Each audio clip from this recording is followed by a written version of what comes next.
Para las constituciones, la edad no es sinónimo de decrepitud. Muchas veces lo añosa denota incluso vitalidad, dice Diego Valadez. Como es bien sabido, una constitución rige a un país y delimita derechos y obligaciones para sus ciudadanos. Todas las leyes de la República Mexicana están, después de todo, supeditadas a los 136 artículos de nuestra Constitución, y aunque han pasado más de 2 centenas de cambios y revisiones, la esencia del Congreso Constituyente de principios del siglo XX sigue allí. Confío en que la Constitución que tanto nos dio en el pasado, nada nos quite en el futuro. Ha sido una Constitución renovadora y hoy puede ser una Constitución reformadora si es que no le negamos la posibilidad de remozar su contenido. Y si hemos de sustituirla, nos sigue diciendo Diego Valadez, hagámoslo conscientes de que fue un gran baluarte de los derechos sociales que ahora nos permiten avanzar hacia la plenitud democrática. El propio Diego Valadez, en un texto publicado recientemente en la Coordinación de Humanidades, habla de 4 grandes épocas, 4 grandes tipos de constituciones, empezando por la liberal, siguiendo por la social, la política y finalmente la cultural. Estaríamos en una época de constituciones culturales que él define como aquellas que se abocan sobre todo a los derechos humanos.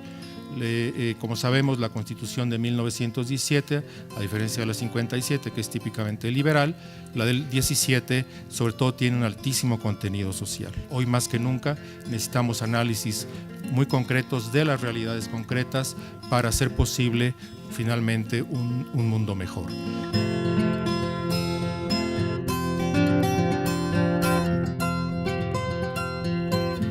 ¿Qué tal? Bienvenidos a Mirador Universitario. Qué gusto que nos acompañen de nueva cuenta en este espacio que nos permite acercarnos a las distintas áreas del quehacer universitario. El día de hoy me da muchísimo gusto darles la bienvenida a esta nueva serie titulada Horizonte, 3 voces en diálogo, que nos presenta la Coordinación de Humanidades. Y para comenzar, en este primer programa de la serie, lo hemos titulado ¿México necesita o no una nueva constitución?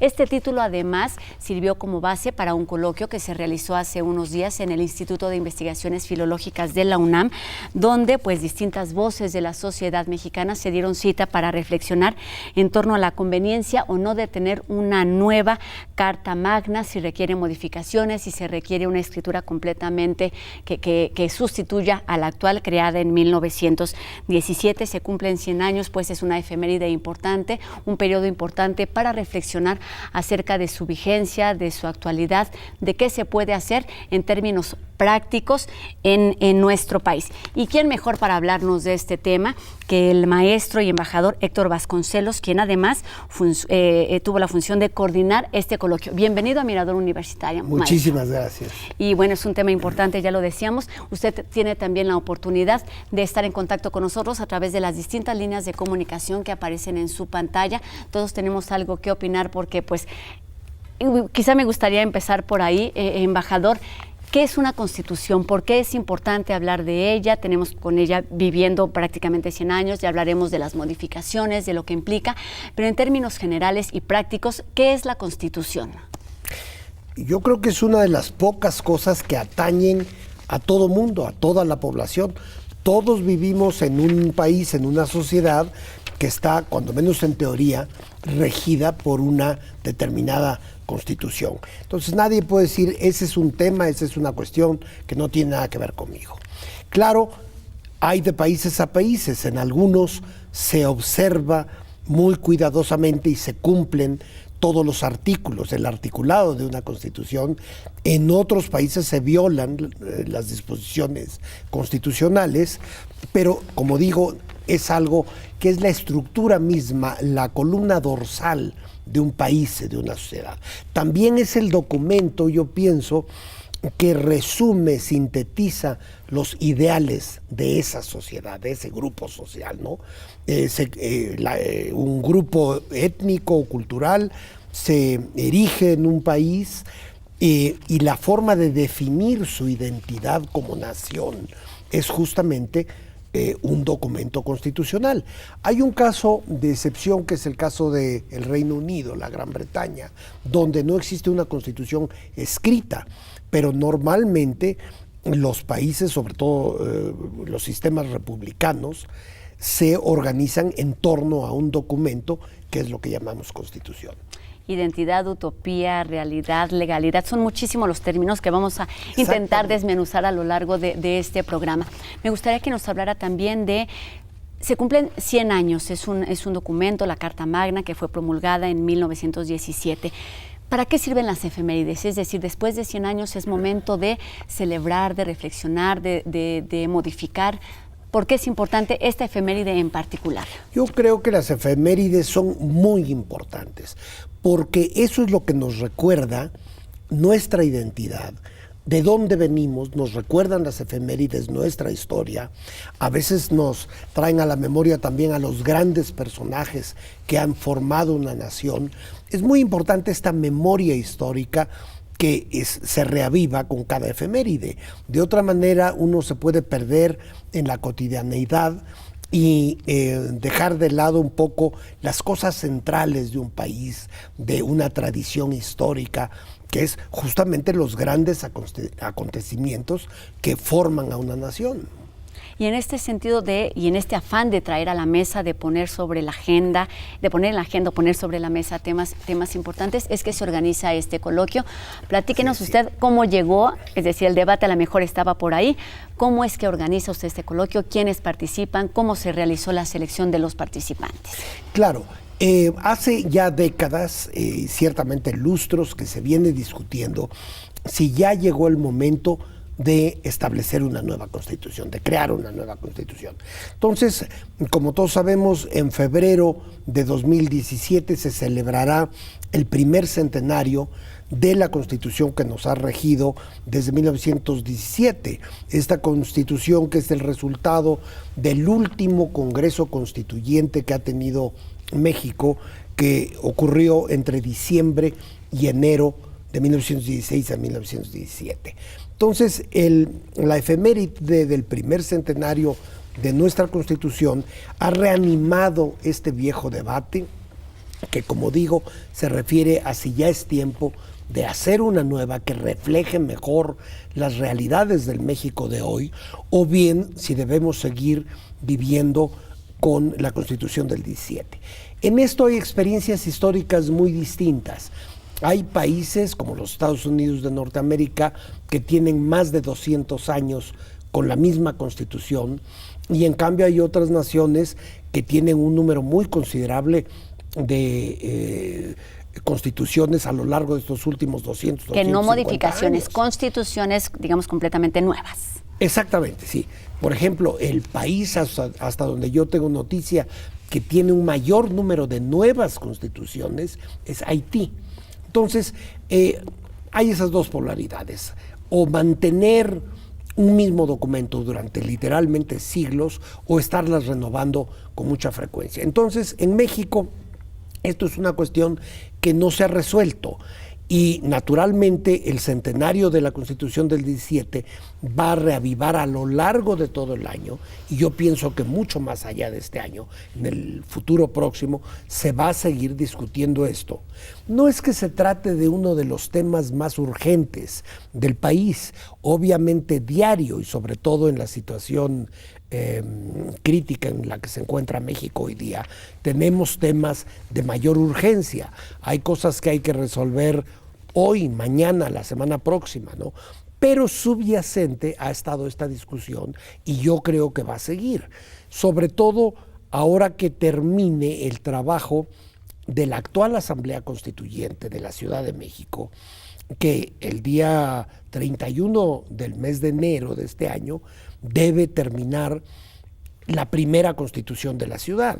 Entonces, una vez que sepamos cuál fue el resultado de esta Asamblea Constituyente, qué clase de documento pudo producir, si representa algo acorde con la realidad de la Ciudad de México o se queda corta, ustedes van a ver, todos vamos a ver, yo creo, que va a surgir con mayor intensidad la discusión sobre si el país en lo general, en lo federal, también requeriría de una nueva Constitución. Exactamente, muchísimo que debatir y que acordar, pero lo que es un hecho, como ya lo mencionó usted, son realidades y necesidades distintas a las que se vivían hace 100 años en el mismo país.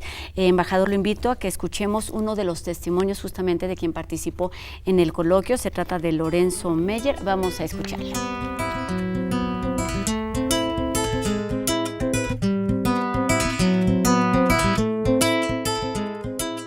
En 1812, en 1857 y en 1916 se hacen las constituciones cuando hay una crisis extrema. Nacen de crisis, pero de crisis extrema. Ahora, yo creo que ahí la pregunta es, ¿estamos en una de esas crisis? ¿De que estamos en crisis? Estamos en crisis. Eso sí, ya ni vuelta de hoja. ¿Es extrema? ¿O esa sería mi pregunta? No sé cómo responderla. Pero en los tres casos que me voy a referir, sí hay una crisis de toda la estructura política, de qué es legítimo y qué no es legítimo. Y en ningún caso las constituciones fueron hechas de manera representativa. El grueso de la nación no estaba en esa, ni en la de 16, que es la más cercana, y algo hay de eso. En la de 57, obviamente, no, nada más vean ustedes a los constituyentes y qué profesiones tenían. En un país que probablemente todavía no hablaba español la mayoría, que era rural e indígena, mestizo indígena, pero lo indígena era muy importante. Las lenguas eran muy importantes. Hoy estamos divididos, tampoco estamos satisfechos con el México que tenemos. En ese sentido, sí es buen momento.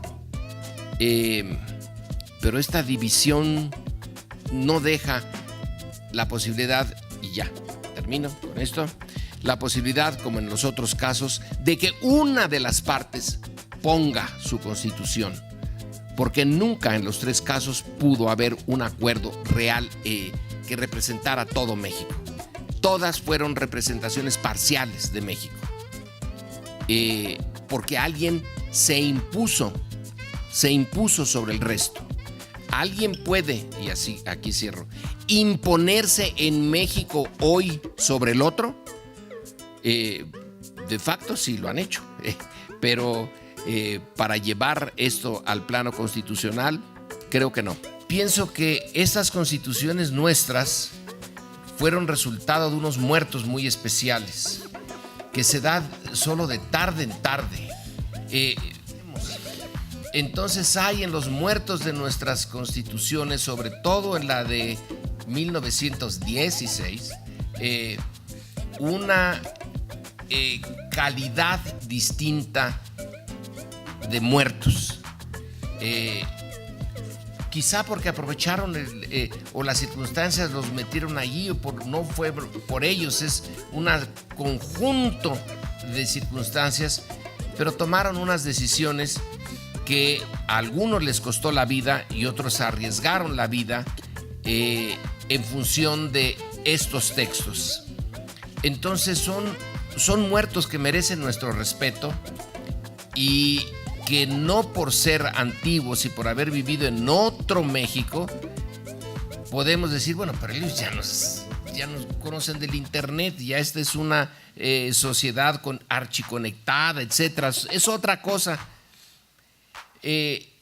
Esa calidad que tuvo para algunos la lucha que llevó a la Constitución no la tiene el grueso de los mexicanos. Y sí, yo por lo menos me siento tranquilo si respeto a esos muertos y me siento obligado con ellos. Ya no están, pero es mi obligación hacia ellos por los gestos y los sacrificios que hicieron cuando yo no estaba, pero que si yo hubiera estado, a lo mejor yo no los hago.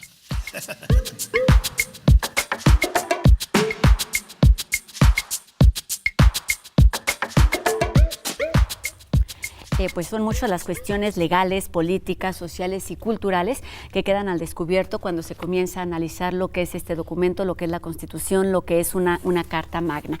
Y no podemos desligarlo de alguna manera con el contexto histórico. Es decir, si ahora estamos hablando de si es necesario o no una nueva Constitución, tenemos que hablar necesariamente del contexto histórico. Es decir, ¿qué pasó antes de la Constitución que tenemos actualmente, embajador?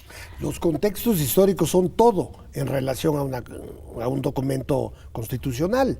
La Constitución actual, la que nos rige, evidentemente representó el triunfo de la corriente constitucionalista en la Revolución Mexicana, la corriente que encabezaba Venustiano Carranza, y también la presencia del grupo, del naciente, incipiente grupo de los generales sonorenses, estuvo representada en el Congreso Constituyente, de tal manera que lo que tenemos como Constitución es el resultado de las ideas, de los ideales postulados por quienes iban ganando la Revolución Mexicana hasta 1916-17. Es decir, si la Constitución actual se hubiese hecho durante el periodo maderista, obviamente hubiera sido muy distinta, y lo mismo podría decirse si se hubiera hecho durante el periodo cardenista. Entonces, la del 17 es una Constitución que refleja de manera muy precisa el triunfo de lo que se llama la Revolución Constitucionalista. Ahora, Carranza solo quería que en Querétaro se hiciese una adecuación, una puesta al día de la Constitución de 1857, que era la previa, ¿no? Sin embargo, un grupo de legisladores radicales, como el general Jara, el general Mújica, sobre todo, introdujeron temas que no estaban necesariamente previsto que fuesen incluidos en ese documento constitucional, como los derechos obreros. Todo el aspecto social de la Constitución que tenemos fue introducido por estos legisladores radicales, lo mismo en los problemas de la tierra, lo cual venía de la tradición zapatista de la Revolución, ¿verdad? Es decir, incursionaron en Querétaro movimientos que inclinaron la Constitución hacia temas sociales, lo cual no necesariamente estaba previsto en la idea original de Carranza. Pero como vemos, están intrínsecamente ligadas la Constitución y el momento revolucionario histórico que se vivía en 1917. Con relación a la Constitución anterior, la de 1857, pues evidentemente también se trata de algo que era el resultado de la gran pugna que vivió México a lo largo de todo el siglo XIX entre conservadores y liberales. La Constitución del 57 fue un intento de muchas cosas, pero entre otras de modernizar a México, de darle un perfil republicano, de alejarlo del esquema colonial, porque la Constitución o las constituciones anteriores que hubo, especialmente la de 1824, todavía reflejaban un México muy cercano a la etapa colonial, ¿no? Entonces, con la Constitución del 57 hay el intento de formación del Estado mexicano moderno, de las prácticas republicanas y de resistencia a la corriente conservadora.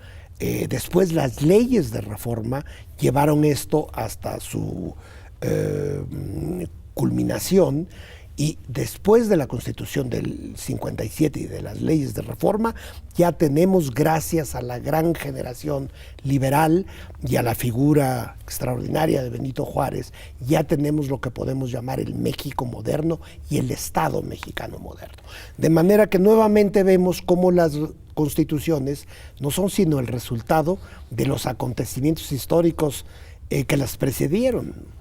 Retomando un poquito esto de que efectivamente son el reflejo y el resultado de negociaciones, de momentos complicados, de inestabilidad social, política, cultural de las sociedades de esos tiempos, trayéndolo un poco a la actualidad y a partir quizá de la participación de nos decía, alrededor de 30 ponentes, vamos a hablar un poquito más adelante de eso. Digamos, ¿cuáles quiénes debían estar y cuáles son los actores que tendrían que estar en un movimiento constituyente? En un nuevo Congreso constituyente. Siempre que se va a establecer una constitución, se trata de reflejar, como ya decíamos, los ideales de una sociedad. Por ende, tendrían que estar representadas las más diversas corrientes, pero de la población, no tanto de la clase política, ¿no? Porque, por ejemplo, ahora en el caso de la constitución que se está estableciendo en estos días de la Ciudad de México, pues no todos los miembros de la Asamblea Constituyente fueron electos. Hubo un porcentaje muy alto de asambleístas que fueron designados por el poder público. Entonces, idealmente, yo pienso que todo miembro de un nuevo Congreso Constituyente debiera ser electo por la población en general, por el pueblo mexicano. Entonces, debieran estar representados en un nuevo constituyente todos los sectores de la población, las fuerzas reales, políticas y sociales del país, sin que predomine uno u otro de manera artificial. Cuando usted tiene una elección abierta y genuina y realmente democrática, eso abre la posibilidad de una representación real. De modo que quedaran representados todos, conservadores, liberales, derechas, izquierdas, posiciones de centro, la sociedad civil, los partidos políticos, en fin, todo lo que constituye una sociedad viva y real, ¿no? Retomando un poco esto de la identidad, del vernos reflejados en ese documento ahí que nos representa y que nos rige en cierta manera. A 100 años, y volviendo un poquito al bloque anterior, a partir de estos 100 años, ¿qué significa este tiempo, es decir, este periodo, para lo que sea necesario? Es decir, se habló de las ventajas de tener esta antigüedad, digamos, que puede ser aprovechada, porque pocas constituciones llegan a este cumpleaños, digamos, número 100, pero también es cierto que no refleja en manera estricta lo que se vivía en el momento en el que se escribió, ni los intereses de quienes escribieron esa constitución. Yo pienso que la constitución actual, si fuese observada en la realidad, si fuese respetada, todavía podría cubrir, digamos, las necesidades institucionales básicas del país. Pero hay que decir varias cosas. Una es que ya la Constitución que tenemos hoy, con alrededor de 600 modificaciones, no es la misma que la del 17. Los constituyentes del 17 se quedarían un poco asombrados de ver el documento de hoy, porque ha sido a veces extendido más allá de lo que en teoría debe contener una constitución, pero también ha sido deformada. Hay artículos contradictorios con el espíritu y la letra de la constitución original, ¿no? Es decir, algunas de las modificaciones, a juicio de muchas personas, entre ellas yo, muchas modificaciones constitucionales han desvirtuado la Constitución original. Por eso hay también algunas propuestas que consisten en que más que hacer una nueva Constitución, debiera reordenarse la Constitución que tenemos, debiera ajustarse, se podrían eliminar contradicciones y extensiones innecesarias que tiene el documento tal como está hoy, y quizá esa sería una salida más realista por una parte y más conveniente para acabar con un documento que sirva más a la sociedad mexicana, que es de lo que se trata, que refleje mejor las necesidades del país de hoy. Vamos a regresar a platicar justamente del coloquio y de las voces que estuvieron ahí presentes, embajador. Lo invito ahora a que escuchemos justamente a uno de los ponentes. Se trata del investigador y académico Jesús Silva Herzog Márquez. Y volvemos aquí a Mirador Universitario. No se vayan.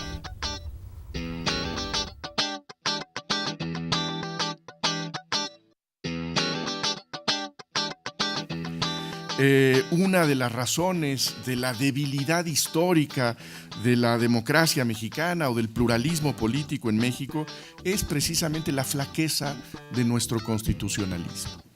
¿Y qué debemos entender por esa debilidad? Pues en que es muy improbable que el poder se sujete a la ley, que no es que no tenemos una estructura institucional con la solidez para sujetar al poder a su dictado. Y eso implica, a mi juicio, el proyecto democrático contemporáneo tiene un compromiso inicial, que es tomarnos la Constitución en serio. ¿Y qué quiere decir esto de tomarse la Constitución en serio? Bueno, yo creo que implica el darnos cuenta que cualquier proyecto democrático es un proyecto de democracia constitucional. Un proyecto en donde ese ideal político del sometimiento del poder a la norma tenga condiciones de posibilidad, en donde se entienda que el ejercicio de la participación política, que la expresión de las mayorías y de las minorías tiene que articularse dentro de un marco de reglas, de procedimientos, de derechos. Hay, desde luego, una tradición democrática que desdeña el componente liberal. Hay una tradición política que cobra en algunos espacios políticos contemporáneos gran vigencia, que entiende que la democracia ha de desprenderse de esos grilletes constitucionales que están poniéndole límites a la participación espontánea, efervescente del pueblo, expresado, entendido en singular. Hay en el constitucionalismo, por lo tanto, una perspectiva crítica que se le retrata como una artimaña contramayoritaria, y en esa artimaña normalmente el tiempo es un buen argumento al que se acude con frecuencia. No solamente en la Constitución está un ingrediente, un instrumento de las minorías para limitar el poder del pueblo, sino que está una reminiscencia de los muertos que le impiden a los vivos decidir su destino. El paso del tiempo inevitablemente corroe la legitimidad de la ley. ¿Es aceptable este argumento? Es un argumento, creo que muy atractivo, y es un argumento que seduce en estos momentos, y creo que tiene que ver con el interrogante que nos está convocando en este momento. La sociedad mexicana en 1917 es muy distinta, el mundo, la economía, y por lo tanto, pues, ¿qué necesidad tenemos nosotros de seguir atados a esta Constitución que ya no expresa nuestro sitio en el presente? Y sin embargo, creo que lo que deberíamos rescatar es que la Constitución es de alguna manera una distribución transgeneracional del poder. Es decir, que una generación puede tomar una decisión política que limita, desde luego, la libertad de generaciones futuras, pero en esa limitación le permite a la generación presente tomar decisiones y concentrarse en asuntos que puedan ser cruciales para esa generación de los vivos.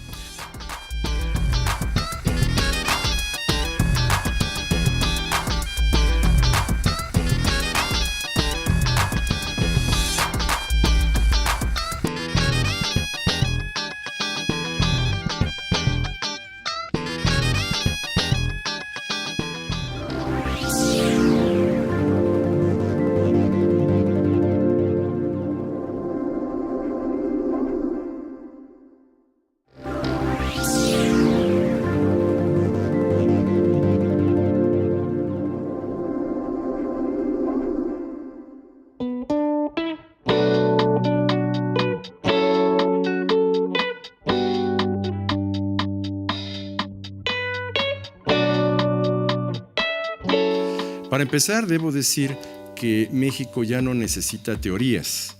Lo que México necesita es práctica.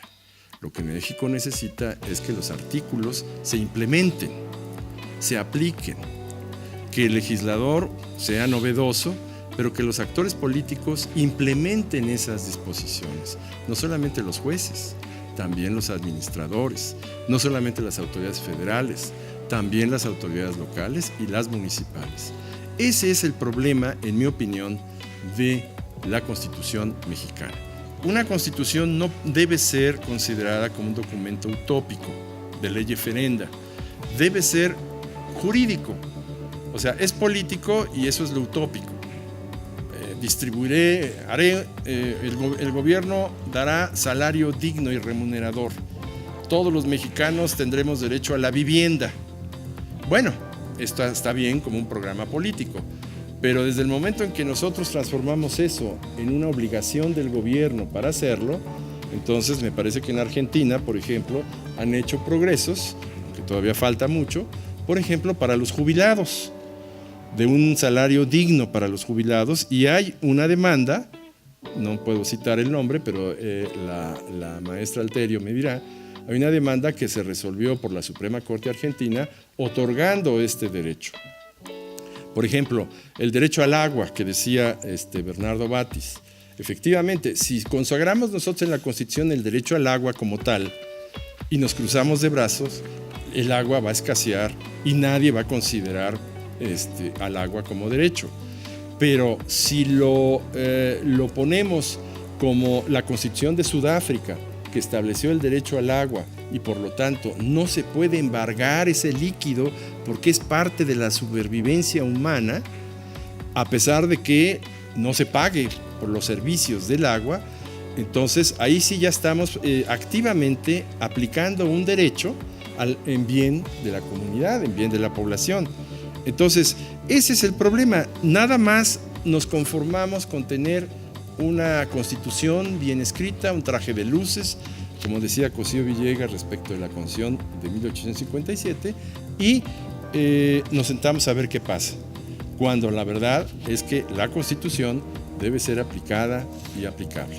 Creo que no hay condiciones idóneas que permitan decir o descartar si se acepta una reforma constitucional integral o no.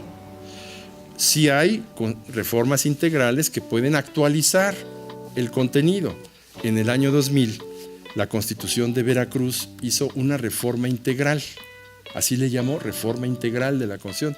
Revisó todos los artículos y el capitulado de la Constitución de Veracruz y la redujo y la sistematizó y la presentó y está ahora como nueva Constitución desde el año 2000 en Veracruz. Fortaleció derechos humanos, fortaleció equilibrio de poderes, etc. Podemos hacer eso. Qué bueno que sea un ejemplo ahora para la Federación la labor de un Estado. Viendo de primera fuente los problemas que fue la convocatoria del Congreso Constituyente de la Ciudad de México. Y fueron muchísimos problemas. Tantos que, bueno, se están reflejando en el debate. Imagínense convocar un Congreso Constituyente originario en México, en un país tan grande, y pues yo diría no hay necesidad. Y en cambio, sí tenemos, y eso lo dice el reporte de la Reforma Constitucional de la Comisión de Venecia, la vía más idónea, aunque no es suficiente, no es la única, evidentemente. Bulgaria, por ejemplo, sí tiene que convocar un Congreso Constituyente originario cada vez. Pero la vía más ordinaria es el poder legislativo ordinario más las legislaturas o los órganos departamentales o estatales.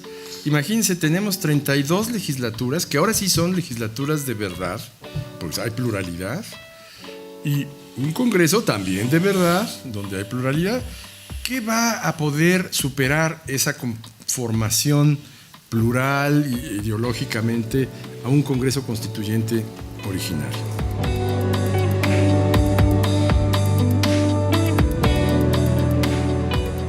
Qué gusto que continúa aquí en Mirador Universitario. Acabamos de escuchar a Manuel González Oropeza, uno de los participantes en este coloquio México necesita o no una nueva constitución. Embajador, usted fue el encargado de idear las mesas, los temas, los subtemas que se abordaron a lo largo de estos 3 días, y me gustaría que nos hablara justamente de lo fácil o complicado que es conformar, ya no hablemos de la Constitución, del proceso constitutivo, digamos, previo, sino lo que significa organizar este grupo de trabajo, de debate, de diálogo. ¿Quiénes participan? ¿Cómo usted ideó este foro de discusión en la UNAM? Sí, tuvimos 30 invitados y la idea esencial fue que se reflejaran muy diferentes puntos de vista, ¿no? Precisamente si está uno hablando de la posibilidad o no de elaborar un nuevo documento que regiría a toda la sociedad mexicana, pues es importante que quienes opinen al respecto representen muy diversos sectores, distintas generaciones, distintos ámbitos de trabajo. Por eso convocamos a gente de la academia, de la sociedad civil, ciertamente, del ámbito político. Yo creo que cualquiera que revise la lista de participantes tendría que aceptar que prácticamente todas o la mayoría de las corrientes de opinión importantes estuvieron representadas. No creo que haya habido una inclinación hacia una tendencia ideológica o política. De eso se trataba. También hicimos un esfuerzo, como decía yo, porque hubiera una pluralidad de generaciones. Hubo ponentes que tienen hoy día 80 y tantos años y otros que tienen 30 y tantos. Desde luego, en materia de género también hubo hombres y mujeres, de modo de que se trataba de buscar un coloquio que fuese muy plural. Y creo que eso se logró. Siempre hay personas que hubiéramos querido incluir, pero que por una u otra razón circunstancial no pudieron asistir. Hubo, debo decir, de 30 invitados, solamente uno que tuvo que cancelar su participación, pero por una razón muy relacionada con el tema del coloquio. Se trató del licenciado Porfirio Muñoz Ledo, que iba a representar todo un punto de vista, porque él sí ha abogado por años por una nueva constitución. Pero como él es un miembro importantísimo de la Asamblea Constituyente de la Ciudad de México y están ellos a unos cuantos días de terminar el trabajo de la Constitución de la ciudad, no pudo llegar en el último momento. Fuera de eso, tuvimos 29 participantes, como digo, de muy diversos. Y hablando, embajador, de esta variedad de voces, también se pensó en una variedad de temas y subtemas que pudieran estar relacionados con ese documento utópico, legal, poco leído, que está ahí. Que realmente abarca todo. Exactamente. Porque una constitución abarca todos los temas de una sociedad, de un país. Y eso país. fue un tema complicado seguramente a la hora de organizar los temas que estuvieron ahí presentes. Fueron 10 temas, platícanos más o menos los temas que estuvieron presentes en este coloquio. Exactamente, tratamos de subdividir el tema básico en mesas que se refirieran a distintos aspectos, a 10 distintos aspectos. En eso quisiera reconocer la ayuda, la colaboración valiosísima que tuvimos del doctor Diego Valadez, que es uno de los mayores expertos en temas constitucionales que hay en el país. Él nos ayudó y otras personalidades del medio académico nos ayudaron muchísimo a analizar desde qué cuestiones fundamentales había que abordar el tema genérico básico. En ese sentido, maestro, me gustaría que nos hablara justamente de por qué es importante abordar no solamente sino muchísimos temas desde la academia. En este caso tiene que ver la Coordinación de Humanidades, el Instituto de Investigaciones Filológicas, usted específicamente, en donde se llamaron, como bien dice, a politólogos, a gente que está actualmente en este ensayo de Constitución en la Ciudad de México, a gente de la sociedad mexicana. ¿Por qué la academia debe cumplir y por qué es importante que desde aquí se abran este tipo de debates y reflexiones a temas tan importantes para el país entero? Yo creo que el ambiente académico en general, y en el caso de México, la Universidad Nacional Autónoma de México, pues es el ámbito ideal para discutir y debatir estas cuestiones. ¿Por qué? Porque aquí están reunidos en un espacio los mayores expertos, o un buen número de los grandes expertos en estas materias. Por otro lado, la universidad, como su propio nombre lo implica, es un sitio de universalidad y por lo tanto de pluralidad de opiniones. Una universidad está constituida por personas que han dedicado la vida entera a la reflexión sobre grandes temas. Entonces, a mí me parece un ámbito ideal para discutir, al menos en el plano teórico, estas y otras muchísimas cuestiones. Y menciona usted el plano teórico y cómo lograr que estas discusiones en un aula, en un auditorio, en un instituto, tengan repercusión, tengan un impacto en la vida social práctica de un país. Las cosas de siempre, nuestro país, hablando específicamente, claro, dejemos las generalidades, así de cuál es el impacto que tiene lo que sucede y lo que se piensa y lo que se dice desde nuestra universidad hacia el país.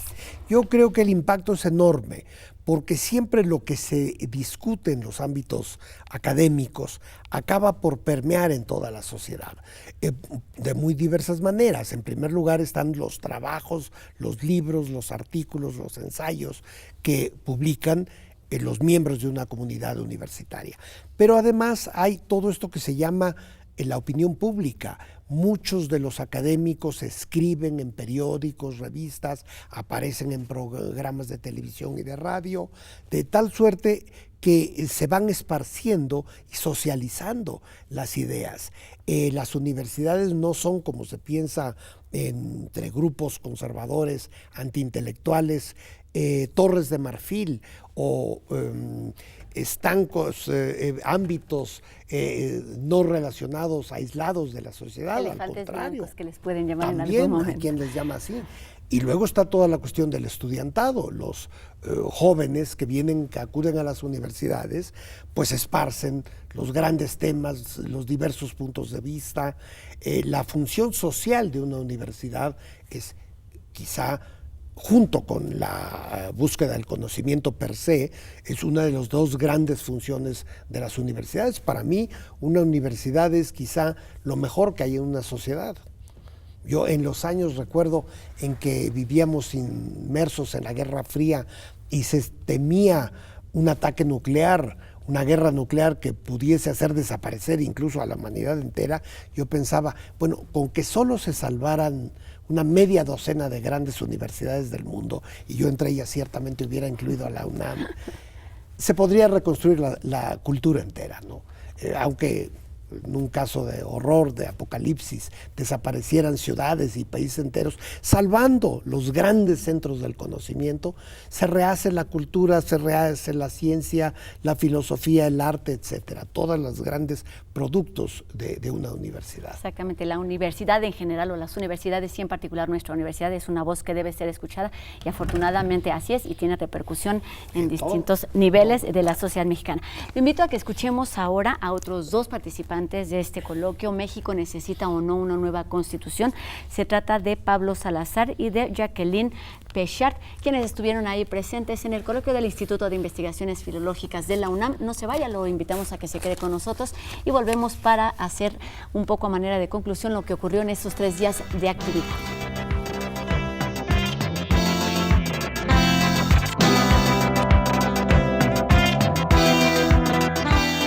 Las constituciones, esto es casi una obviedad, pero vale la pena subrayarlo, no solo son documentos jurídicos. Las constituciones son expresiones de pactos políticos y sociales que se verifican en momentos históricos determinados. Si me preguntaran cuál es la finalidad prioritaria de esos pactos normativos, en realidad es el plasmar y convertir en realidad una vieja aspiración ilustrada de matriz kantiana, que es lograr la paz, la convivencia pacífica a través del derecho. Las normas aparecen como un instrumento artificial, son criatura de la invención humana, no preexisten a las sociedades, que tienen una finalidad específica, que es la de brindarle a las comunidades en momentos convulsos los instrumentos y las instituciones necesarias para sortear las vicisitudes y para escapar de la violencia. Pero las constituciones requieren adecuarse a los tiempos históricos y a los desafíos que el devenir histórico de la sociedad les van presentando. Y por lo mismo, nuestra Constitución ha sido objeto de más de 600 decretos de reforma a lo largo de 100 años y hoy cuenta con una extensión 3 veces mayor en número de palabras que la que tenía en 1919. Les doy un dato. La Constitución mexicana original en su artículo 41 tenía 64 palabras. Hoy ese artículo tiene más de 4.000 palabras. Y habla de cómo el documento constitucional ha sido reformado. Y esto no necesariamente quiere decir que la Constitución ha seguido siendo el instrumento a través del cual en distintas coyunturas políticas los actores políticos y sociales han ido acordando, arreglando, incorporando pues respuestas a las coyunturas que se les fueron presentando. Nuestra Constitución hoy es un documento confuso, contradictorio, lo decía muy bien Alejandro, inaccesible para los no expertos e incluso a veces inaccesible incluso para los expertos. Sumamente, digamos, complicado en su estructura y complejo en su redacción. Y esto ha sido en buena medida producto de estas reformas que han venido apareciendo en distintos momentos y que han venido desajustando la técnica constitucional. Por eso, no los aburro con el dato, ante las disyuntivas que exponía el doctor Carrillo Castro, en el Instituto de Investigaciones Jurídicas nos dimos a la tarea de hacer una propuesta de reordenar y consolidar el texto constitucional. Yo entiendo que cuando uno se plantea si hay que elaborar o no una nueva constitución, quiere decir que la que tenemos hay que superarla, que esa ya no nos sirve, esa sería una primera propuesta. O la otra es que ha habido tal cantidad de cambios a lo largo de estos 100 años que entonces hay que poner la Constitución al día, porque lo que tenemos, y esto lo han señalado muchísimos autores, es una Constitución que está llena de parches, que está llena de inconsistencias, que no solamente tiene principios constitucionales, principios y ejes rectores básicos de lo que es la forma del orden político que adopta nuestro país y los derechos fundamentales, que son las dos grandes áreas de una constitución, sino que también tiene elementos que son propios de leyes secundarias o de leyes reglamentarias. Creo que a lo mejor sí habría que replantear la idea de pasar de un régimen presidencial a un régimen parlamentario, que implicaría una reforma sustantiva, sí, de régimen política de la Constitución, pero que el Instituto de Estudios de la Transición a la Democracia hace unos años planteó, abrió el debate y luego pues ya no hay manera de reproducir el debate, pero yo creo que ese es uno de los temas necesarios de nuestro ordenamiento político, ver qué hacer para lograr que la pluralidad no sea un elemento que esté serruchándole el piso a la gobernabilidad. Gracias.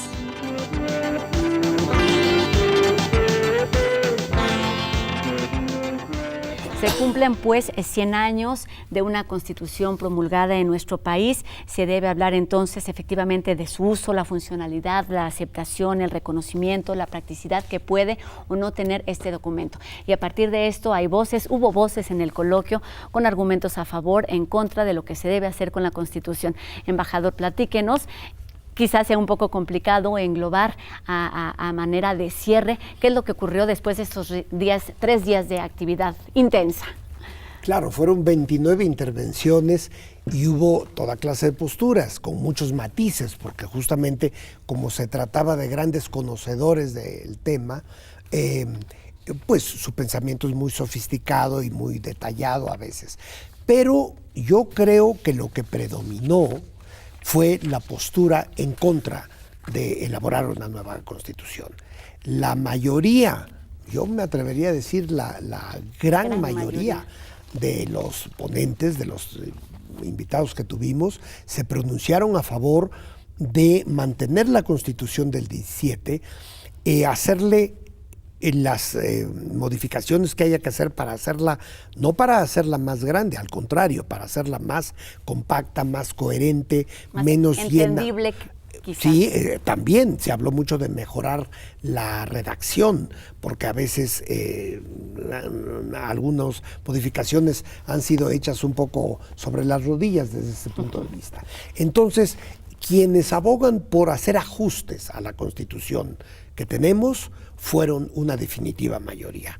Muy pocos de nuestros ponentes se expresaron a favor de convocar a un nuevo Congreso Constituyente.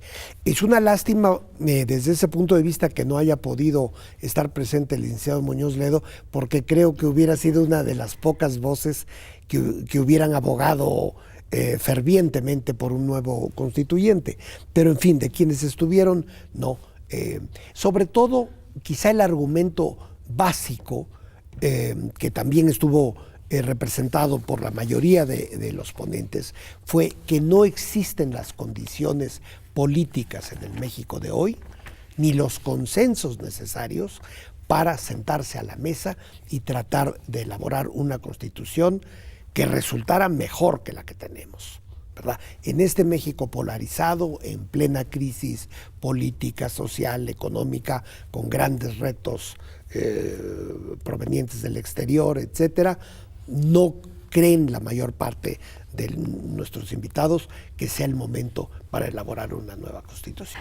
Maestro por la Universidad Nacional Autónoma de México, embajador Héctor Vasconcelos y coordinador del coloquio México necesita o no una nueva constitución.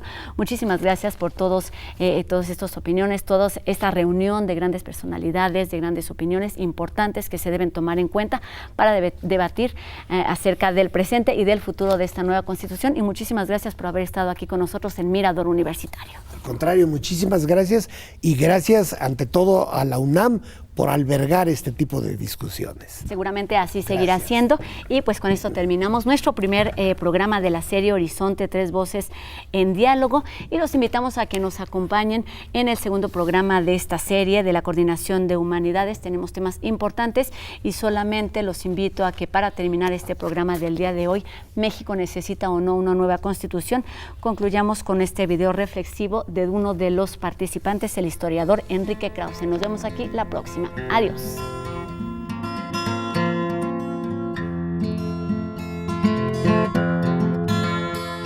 Unos meses después de que Daniel Cosío Villegas, de empezar a escribir en Excelsior, y unos meses después del 68, se preguntaba si México necesitaba una nueva constitución. ¿Cuáles fueron sus argumentos? En primer artículo decía, bueno, ya tiene más de 50 años la Constitución. Es una Constitución, ante todo, apresurada. Es decir, fue escrita al calor de una revolución, decía Cosío Villegas. Y como fue escrita al calor de una revolución, no tenía la serenidad y el tiempo para poderse concebir con equilibrio.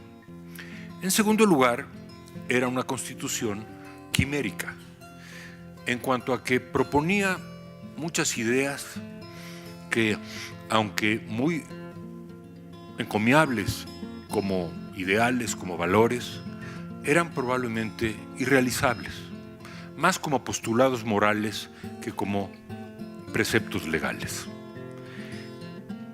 Luego era decía, una constitución emotiva, más que hija del entendimiento. Naturalmente, 1917, febrero, todavía con el movimiento revolucionario vivo y actuante. Luego, una constitución equívoca, incluso contradictoria, porque el proyecto constitucional de Carranza era una enmienda a la Constitución del 57, pero manteniendo básicamente intacta la Constitución liberal de 1857. En cambio, el proyecto del sector radical que seguía a Álvaro Obregón era un proyecto en donde estaba, lo conocemos, Pastor Rué, Heriberto Jara, el artículo 123, el artículo 27 constitucional, la asesoría de Andrés Molina Enríquez, tan importante en la Constitución del 17. En los artículos 27 y 123 estaban absolutamente fuera del panorama de Carranza, un liberal típico del siglo XIX. Los artículos sociales de la Constitución del 17 no compaginan bien con el proyecto liberal de Carranza. Entonces estamos hablando de una Constitución, digamos, mezclada o equívoca incluso. Luego, una constitución que no pudo inspirarse debidamente en constituciones muy sólidas, muy antiguas, como la francesa o la de Estados Unidos misma. Luego decía don Daniel, indudablemente el lenguaje de muchos de los artículos es pedestre y aún insufrible. Y finalmente decía Cosío Villegas, es una constitución en buena medida inactual porque han pasado 52 años. Por lo tanto, lo que proponía, adviertan ustedes, estamos en 1969, es todo un proyecto para que se instalara el 2 de enero de 1972 un Congreso Constituyente y que después de un año de deliberaciones promulgara la nueva Carta Magna en febrero de 73. Se pueden hacer y quizás sea necesario hacerlos en artículos concretos, pero me parece que en el reloj de la historia estamos tarde para invertir tiempo en una nueva constitución cuando tenemos tantos problemas que implican no solo nuestra vida, sino francamente nuestra supervivencia. Muchas gracias.